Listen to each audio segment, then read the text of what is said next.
నా బిడ్డతో పాటు నా కాందాన్ మొత్తం నీకిస్తా. ఇక నుంచి ఈ సీమ నీది. అల్లాడించు.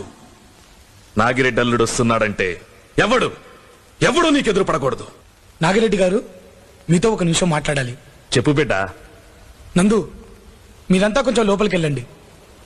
మీ నాన్నగారు నేను మాత్రమే మాట్లాడుకోవాలి.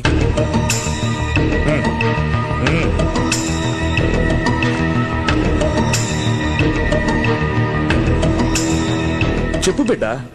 నా పేరు ఆదికేశవరెడ్డి.